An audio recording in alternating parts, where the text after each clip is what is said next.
Hey Nerd Nation, this is John Tompkins from the Union County Public Library, and today we're going to be talking about this.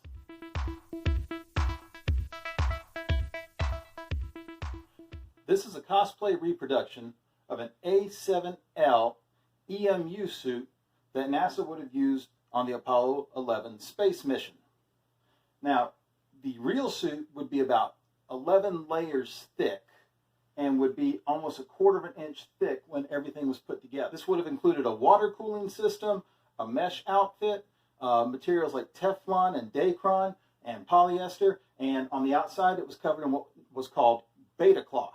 But this was a suit that I had built. I went to a seamstress and we looked at pictures, we studied diagrams. You can find manuals on how the suit works online for free these days, mostly through NASA's websites. We 3D printed the ring for the neck that locks the helmet in place, 3D printed the valves, and mounted them using something called Chicago screws. This still has to be worked on a little bit because of the plastic coupling here, but this is a close approximation. Your backpack straps would come over the top and connect to this right here. This is what held the PLSS, which was your life support system, in place. Also rigged up a little nifty NASA ID tag with my name and picture on there. I got the Apollo 11 moon mission patch. I've got the NASA system patch. Right across here would go the name tape, and I'm going to have a name tape made with my last name on it, but also the names of Collins, Armstrong, and Aldrin, the 3 astronauts from the Apollo 11 crew. Now, only Aldrin and Armstrong got to step foot on the moon. Armstrong was first.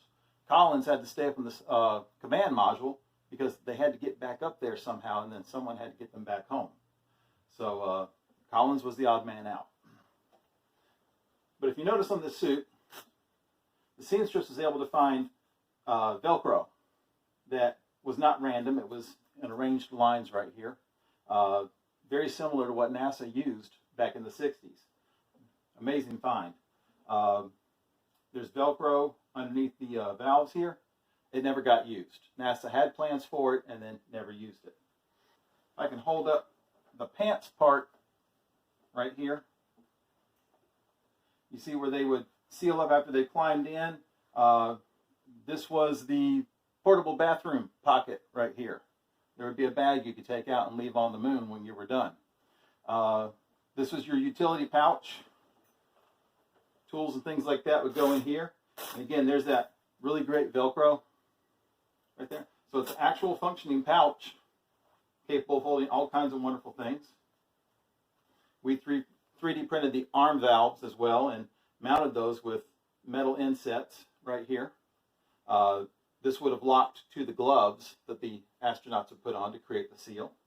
I found these super cold temperature weather shoes like they would wear up in Alaska, and it's got cool printing on the sides, a little bit of blue toe there on the front, the size indicated on the back, this little hefty ring right here that they would attach to the leg.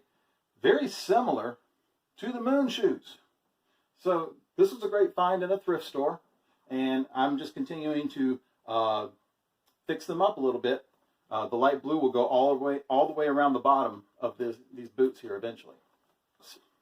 The left and the right glove, each one is marked by a colored valve. Because, let's face it, you're in space, new environment, things can go wrong. You might get low on oxygen in the command capsule, and just looking at a glove still might be confusing for you.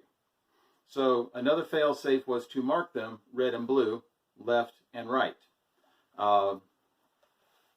This one has Neil Armstrong's instructions printed on it right here, things that he was supposed to do during his moonwalk, and this was stitched onto the glove. Also notice the original material on here would have been a very fine steel microfiber on the outside. We used ironing board fabric to replicate that look and feel. And then I took some heavy-duty rubber working gloves, cut off most of the glove, and then just pushed it in through to create the moon look. If you notice, the astronauts, they had a gauge on one arm that told them how much oxygen was left in their life support system. But their backup system was this watch, because they knew how long the air was supposed to last in their system. So by keeping track of the time, they knew how long they could be outside of the lunar lander. This is an approximation of the PLSS, the Portable Life Support System. And there's some instructions here at the bottom. There's an access hatch right here. There's some Velcro placed around the good old American flag. On the reserve unit, this is the backup in case something goes wrong with the big unit, the little unit would kick in. There's a connector right here, and there's a valve connector similar to the one on the spacesuits right here. So all your air would feed in and out of this. Your cooling water would feed in and out of this as well. And very important piece of equipment. For cosplay purposes, I used cardboard boxes, and then I left this part empty. So when I'm not wearing the outfit, I have a place to store the gloves, the ID tag, the shroud for the helmet, the boots. Everything can go in this box except for the suit. So very handy. All right, so the PLSS pack, the straps will come up over the top of the shoulders and attach right there. And then your control box for your life support, which has your buttons, your dials, your access, another switch right here for communications. And so here we are with the straps of the PLSS coming over the top and the control box right here in the middle, showing you how it kind of blocks all that stuff you would see on the front of the spacesuit. That's why it looks so crowded. Then you attach the hoses in and you get quite a mess. So fun project to work on though. The last piece of this costume that I've been working on, and will probably be working on for quite a while, is the helmet, because it is a very large helmet on the Apollo spacesuit. It's literally an entire glass dome that comes around and seals on this red ring. Glass domes that are that big and have padding in the back for the head are not easy to find. They're quite expensive. So I found a toy astronaut helmet online. It was all black, so I painted it white, antiqued the edges of it and the sides and so forth with some paint. And then I built a shroud for it. And so this is how it would look when it's on the head right there. And now we've got our astronaut. The real Apollo spacesuit, as I said before, was about 11 to 13 layers thick. It was built to withstand temperatures from 260 degrees Fahrenheit all the way down to minus 280 degrees Fahrenheit, showing you the range of how extreme things can be on the moon. Everything combined together, the suit, the PLSS system, the control box, the boots, the helmet, the gloves, the shroud, all together are about 180 pounds. And then Neil Armstrong weighed about 180 pounds. So altogether on Earth, the suit and the person would be about 360 pounds in real life. On the moon, all of that put together weighs 60 pounds. We didn't want this suit to weigh 180 pounds, obviously. And we didn't want to make multiple layers on this, because wearing it at conventions and shows and in front of kids and things like that in North Carolina, you want to be as light as possible. We chose a heavy canvas duck cloth for the body of the suit. And everything's been stitched or double stitched to make sure that this thing will last, because it was a lot of work putting this together. So we wanted it to be something that was going to be around for a while. There's a massive zipper that runs from the neck all the way down to where you see the snaps on the bottom that I showed you on the pants.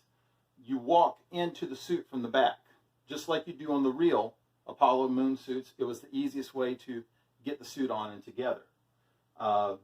Something else we did, thinking about the lightness, was using a material called corset boning, which added shape to the arms and the legs and made them appear a little bit fuller when the suit is on. And then the final thing we did to try to keep me cool when I'm wearing this suit, because it gets very hot quickly, is I had a vest filled with these water packs that were frozen into ice. So I had about 8 of these on a vest around my body, and it lasted for about 2 to 2.5 hours, which is better than nothing. Another piece of equipment that would go under the helmet but wouldn't fit under my helmet was something called the Snoopy cap. And it got this name because of these ear-shaped control pads on each side of the cap. Looked like Snoopy's ears.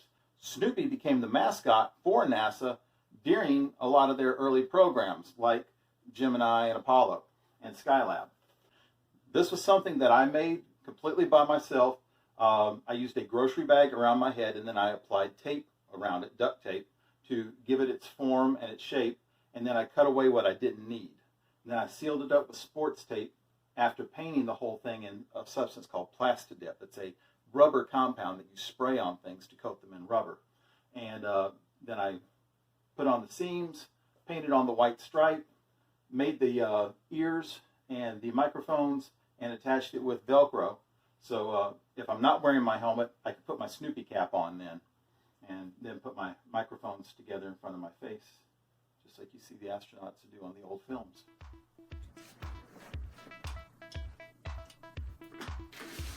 Whew. And here we have the full outfit on. Wow, it gets warm in here. But it's really cool too. What do you mean I'm a space cadet? You're a space cadet. I'm not talking to you.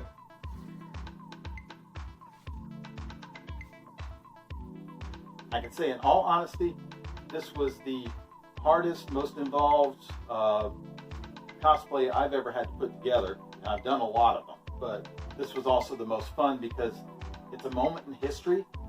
I can make it my own, I can make it somebody else's, and it's something that not only entertains but also educates as I share information with other people. I hope you enjoyed getting a quick tour of this suit and learning a little bit about this one and the real-life A7L Apollo moon landing suit as well. So for Nerd Nation, this is Mr. John. Bye.